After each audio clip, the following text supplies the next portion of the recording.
썰푸는 라디오 썰프라.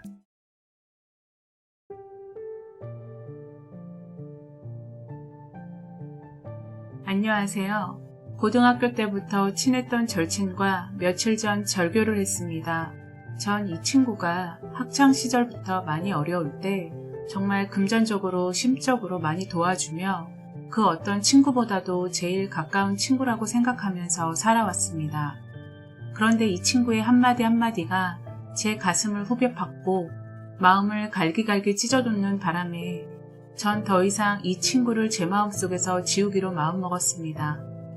아직도 제 가슴에선 우라가 치밀고 한동안 수면제 없이는 잠을 이룰 수 없을 정도로 큰 상처를 받았습니다. 어떻게 나한테 그런 말을 내뱉을 수 있었는지 이건 친구도 아니고 진짜 나쁜 년입니다. 대학 졸업 후 그 친구와 저는 취업을 하고 서로 좋은 배우자를 만나 비슷한 시기에 결혼식을 했습니다. 그 친구는 지방에서 저는 서울에서 신혼집을 차리게 되었고 가끔씩 부부 동반으로 여행도 다니며 친하게 지냈었죠. 그럴 때마다 우린 평생 이렇게 늙어서도 연락하며 가까이 지내자, 알았지? 라고 약속도 하고 고등학교 땐 그 유행하던 우정 링까지 맞춰서 나눠 끼기도 했었죠.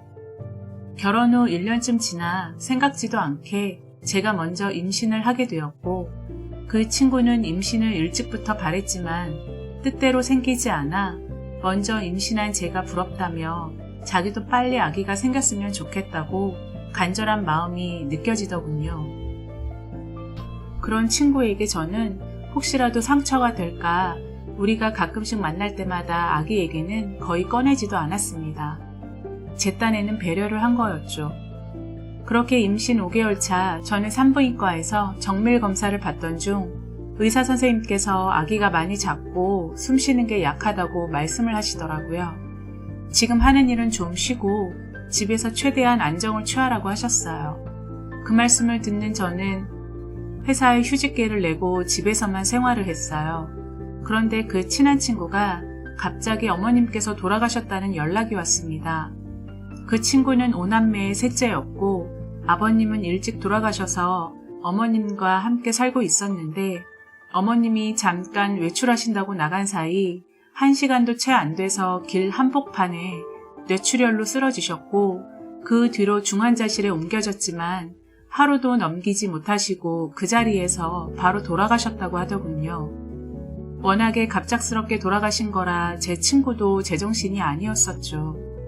저와 친구들은 놀란 마음으로 황급히 빈소를 찾아갔고 제 친구를 보니 정말 몰골이 말이 아니었습니다. 한동안 흐느껴 울기도 하고 멍하니 어머님 영정사진만 바라보고 있는 친구가 너무나 가엾고 불쌍하고 안 됐기에 장례식장에서 밤을 같이 새워주었습니다. 새벽쯤 저희 신랑에게서 전화가 왔고 너도 안정을 취해야 되는데 거기서 밤새 있을 거야? 의사 선생님이 집에서 안정을 좀 취하라고 했잖아. 친구도 좋지만 당신 몸도 생각해야지. 친구한테 잘 말하고 이젠 집으로 얼른 들어와 라고 말을 하더라고요. 저 역시도 그날 너무 놀라고 무리를 했는지 배 뭉침도 심했고 허리가 조금씩 아팠던 걸 꼭 참고 있었습니다. 그래서 친구에게 오늘은 일단 집에 갔다가 내일 다시 들를게 라고 말했어요. 그러자 친구는 야, 너까지 가면 어떡해. 조금만 더 있다 가면 안 돼? 지금 손님들도 다 빠지고 남은 사람도 거의 없는데. 아침까지 같이 있다가 밥 먹고 들어가, 응? 라고 저를 못 가게 말리더라고요. 저도 성격이 좀 우유부단하고 거절을 못했기에 일단 알겠다고 한 채 다음날 아침까지 같이 장례식장에서 있었습니다. 그러자 저희 신랑이 저를 데리러 빈소까지 찾아왔더라고요. 이렇게 무리하면 어떡하냐고 얼른 집에 가서 쉬자고요. 약간 격양된 목소리라 저는 친구에게 내일 발인식이니까 다시 올게 라고 말한 뒤 신랑과 함께 집으로 돌아갔습니다. 너무 무리를 했던지 온몸이 퉁퉁 부었고 허리는 끊어질 듯 너무 아팠습니다. 신랑에게 혼날까봐 아프다는 말도 못하고 한숨 자려고 누우려던 찰나 배가 너무 당기고 아파지더군요. 처음엔 내가 좀 무리해서 이렇게 아픈 건가? 평소 잘 느끼던 태동도 어제 오늘은 없었던 것 같았고 누워서 자세를 아무리 바꿔도 뱃속의 아기 움직임은 전혀 느껴지지 않았습니다. 그리고 잠시 후 배가 딱딱해지면서 뻐근하더니 마치 생리통처럼 심하게 통증이 왔고 급한 대로 산부인과에 전화를 했더니 어제 오늘 무리를 했냐면서 자궁수축이 온 것 같으니 빨리 병원에 와보라고 간호사가 말을 하더라고요. 전 속으로 뱃속의 아가야 제발 잘 있어줘 라고 떨리는 마음으로 기도를 했고 신랑과 함께 병원에 도착해서 바로 검사를 받았습니다. 그리고 의사 선생님으로부터 청천벽력 같은 소식을 들었습니다. 산모분, 집에서 안정 취하라고 그렇게 신신당부했는데 간호사한테 들어보니까 초상집에서 밤을 새웠다고요? 내가 절대 무리하면 안 된다고 그렇게 일렀는데 아무래도 아기한테 이상이 좀 생긴 것 같아요 라고 말씀하시더군요. 그리고 초음파를 한참 보시더니 하신다는 말씀이 안타깝지만 뱃속의 아기가 숨을 쉬지 않네요. 유산이 됐어요 라고 말씀하셨습니다. 그 말을 들은 남편과 저는 망연자실했고 눈물이 하염없이 쏟아졌습니다. 불과 며칠 전까지만 해도 태동도 느끼고 심장소리도 잘 들었었는데 유산이라뇨? 뱃속의 아기가 죽었다는 게 도무지 믿기지가 않았습니다. 그리고 모든 게 내 탓이라는 생각밖엔 들지 않더군요. 옆에서 울고 있는 신랑에게도 너무나 미안했고요. 저희는 아기를 떠나보내며 정말 많은 눈물을 흘렸습니다. 그리고 속으로 그렇게 조심하라고 무리하면 안 된다고 말씀하셨는데 난 왜 굳이 초상집까지 가서 밤을 새웠을까? 그냥 미안하다고 사과하고 나중에 친구 얼굴을 봐도 될 것을. 넌 네 뱃속의 아기보다 네 친구가 더 소중했니? 라고 제 스스로가 자책을 하며 떠나보낸 아기에게 한없이 미안한 생각만 들었습니다. 그렇게 하루하루 마음의 정리를 하며 한 달을 꼬박 보냈습니다. 첫 아이를 유산을 하니 내가 또 임신을 할 수 있을까? 또다시 유산을 하면 어떡하지? 라는 트라우마가 저를 더 힘들게 하더군요. 그렇게 시간이 좀 흘러 상처가 치유가 될 즈음 오랜만에 동창들끼리 모인다는 연락이 왔습니다. 바람도 쐴 겸 해서 남편과 함께 모임에 참석을 했고 그곳에서 그 친했던 친구를 만났죠. 저는 그 친구에게 어머님 상은 잘 치렀지? 발인식에 못 가서 정말 미안해 라고 먼저 말을 꺼냈어요. 그러자 그 친구는 야, 너 온다고 해놓고 안 와서 진짜 서운하더라? 너는 아직 부모님 두 분 다 살아계시니까 내 마음 모를 거야. 힘들 때 끝까지 있어주는 친구가 진정한 친구 아니겠니? 라고 말을 하더라고요.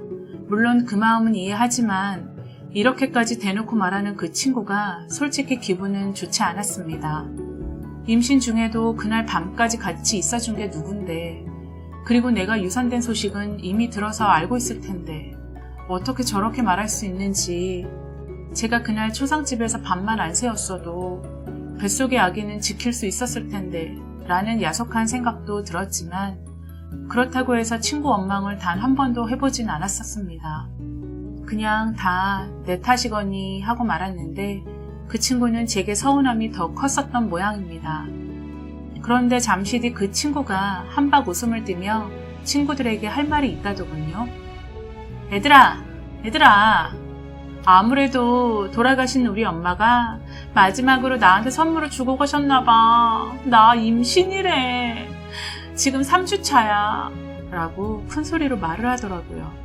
밥을 먹던 저는 흠칫 놀랐지만 웃으며 진심으로 축하한다고 말을 해주었습니다. 그러자 그 친구는 제게 야, 너 그때 아기용품 뭐뭐 샀었지? 아직도 그것들 갖고 있어? 있으면 나한테 싸게 팔던지 아니면 선물로 나한테 주면 안 돼? 라고 말하더군요. 애가 눈치가 없는 건지 그 와중에 저더러 아기용품을 달라니 전 친구에게 말했어요. 이미 다 정리했어.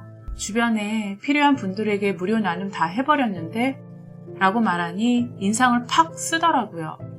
그 모습을 본 전 임신 초기엔 절대 안정이 우선인 거 알지? 몸조리 잘하고 영양제 같은 것들도 잘 챙겨 먹어 라고 한마디 해줬죠. 그렇게 모임을 마치고 집으로 돌아오는 차 안에서 하염없이 눈물이 흐르더군요. 남편은 말없이 제 손을 잡아주더라고요. 우리에게도 다시 이쁜 아기가 올 거야. 희망 버리지 마 라고 위로를 해주더라고요. 정말 고마웠죠. 그리고 며칠 뒤 그 친구에게서 전화가 왔어요. 야, 나 신랑이랑 다음 주에 태교 여행 가. 너 어디로 다녀왔어? 라고 묻더라고요. 전 태교 여행은커녕 집에서 안정을 취하느라 여행은 못 갔다고 말했죠. 그러자 그 친구는 난 가까운 일본으로 다녀오려고. 신랑이 임신 축하 기념으로 온천이나 가자고 하네. 온천? 그냥 휴양지가 낫지 않니? 라고 되묻자 야, 무슨 신혼여행도 아니고 휴양지는 무슨. 앞으로 애 낳으면 여행도 많이 못 다닐 텐데 지금이라도 재미있게 잘 다녀와야지. 안 그래? 라고 말을 하더라고요. 그래서 전 그래, 그럼 너무 무리하지 마. 임신 초기라서 많이 걷는 것도 안 좋다고 하더라. 편안하게 잘 다녀와 라고 말하면서 전화를 끊었어요. 그리고 잠시 뒤 친구들이 모인 단톡방에 자기 일본 여행 간다며 비행기 티켓 끊었다고 사진을 떡하니 찍어서 올리더군요. 난 아직도 상처가 이렇게 큰데 버젓이 단톡방에 태교 여행 간다고 올리는 거 보면서 진짜 내 친구 맞나? 절친 맞나? 싶은 생각이 들었어요. 그리고 한 열흘쯤 지났을까? 여행 다녀온 그 친구는 제게 전화를 걸었어요.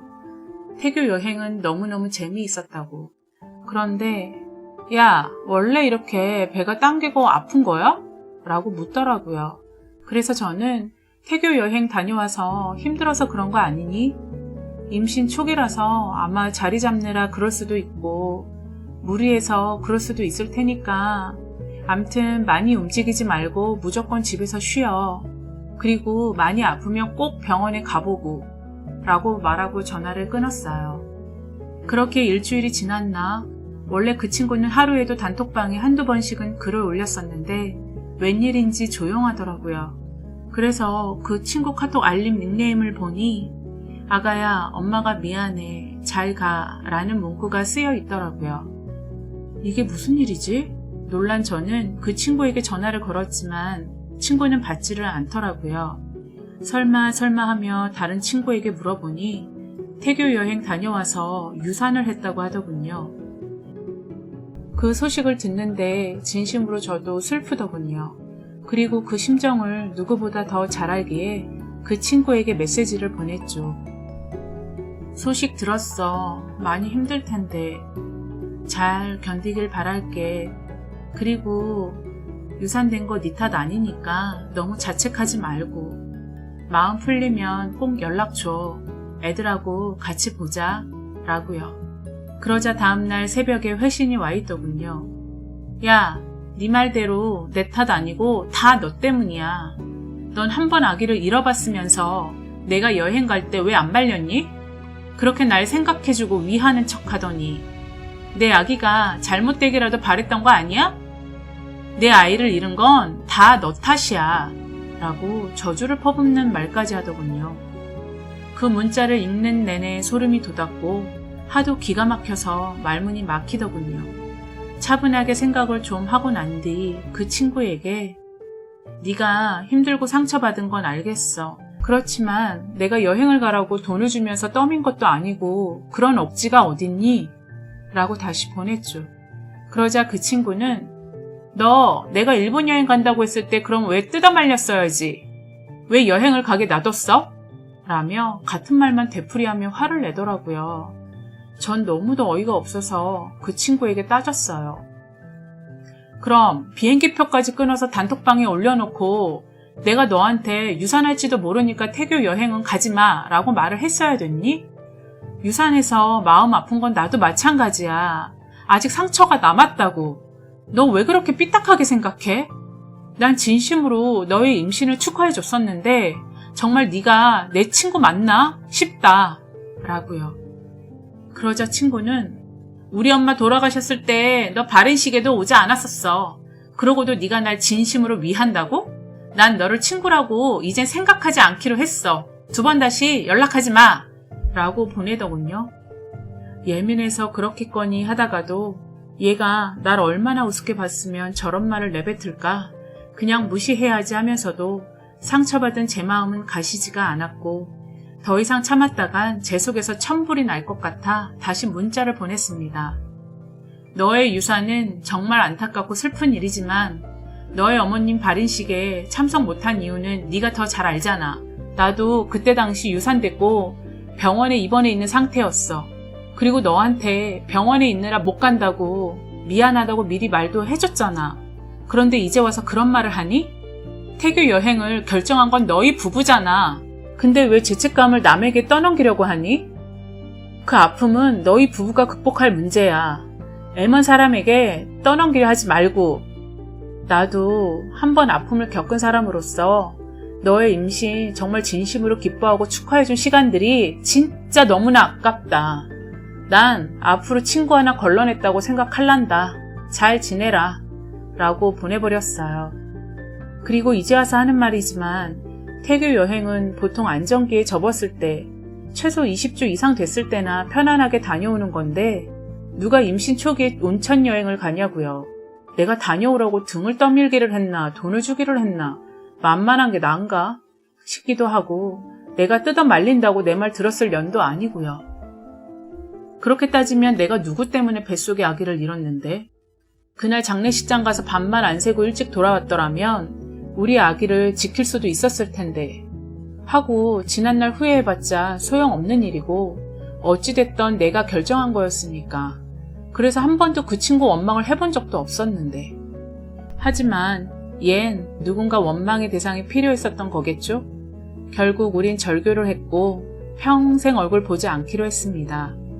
그렇게 고등학교 때부터 절친이던 우리가 이런 아픈 시련을 겪으면서 더 끈끈해져야 될 우정이 결국 금이 가고 이렇게 산산조각이 나버렸네요.